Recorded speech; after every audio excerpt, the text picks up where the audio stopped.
You're sweeping like the dust is paying rent, I beg. Sweep like your salary is watching. How did my life become so small? That was the painful question Chinedu asked himself every morning as he woke up on a thin mat on the cold floor of his wife's parents' house. He was a grown man, married, yet treated like a useless child. For 3 years, he had lived under that roof, eating insults instead of food and swallowing shame instead of pride. No matter how early he woke or how hard he worked, no one saw him as a man. His wife's family did not hide their hatred. His father-in-law called him lazy. His mother-in-law called him a mistake. His sisters-in-law laughed at him openly. Even visitors joined in the mockery. What kind of man stays in his wife's house, they would say.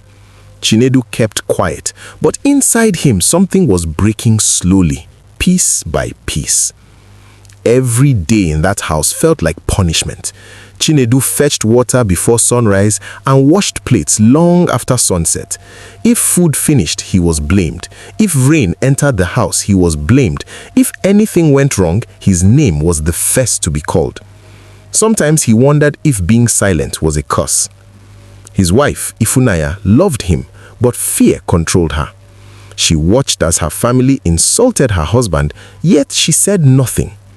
At night, she cried quietly beside him. Chinedu would tell her, one day things will change, but even he was no longer sure if he believed those words. One afternoon, while Chinedu was sweeping the compound, a black luxury car stopped at the gate. Dust rose as it parked. Everyone in the house rushed outside. From the car stepped a tall man in a fine suit. His shoes told stories of money and power. People whispered in fear and curiosity. The man looked around and asked calmly, "Is Chinedu Okafo here?" Laughter broke out. "You must be joking," one sister-in-law said. "That useless man?" But when Chinedu stepped forward, the man's face changed. He bowed his head slightly and said, "Sir, I have finally found you." At that moment, the air itself felt heavy. The man asked to speak with Chinedu privately. Inside a quiet room, he handed Chinedu a bank card. "This card holds 10 million US dollars, he said. Chinedu's hands shook. The man continued, "Your father is gone. You are the true successor to a powerful empire. You were hidden to protect your life." Memories rushed back into Chinedu's mind. Memories of guards, wealth, danger, and escape. Tears filled his eyes. The life he ran away from had finally found him. But instead of shouting or revealing himself, Chinedu closed his fist and said softly, "Not yet. Let them keep seeing me as nothing." Life in the house continued, but Chinedu had changed. He still swept, he still washed plates, but now every insult entered one ear and left the other. His silence was no longer weakness, it was strategy. At night, he planned quietly. He studied people, he studied the house, he studied power. Unknown to the family, Chinedu began helping people outside. He paid hospital bills, he saved small businesses, he supported struggling families. People spoke of a secret helper in the village. No one suspected the quiet man sleeping on the floor. Trouble soon entered the Obi household. Their business began to fail, customers disappeared, debts piled up.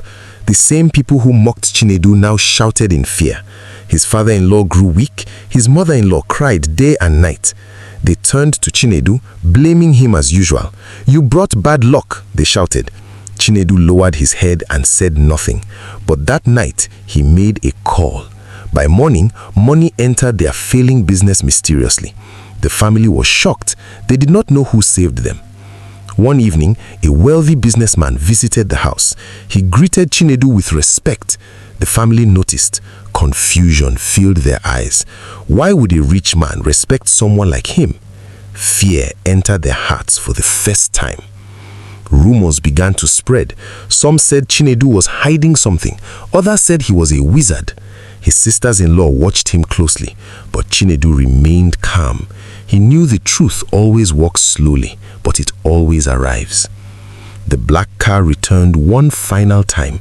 This time, the man from Chinedu's past came with others.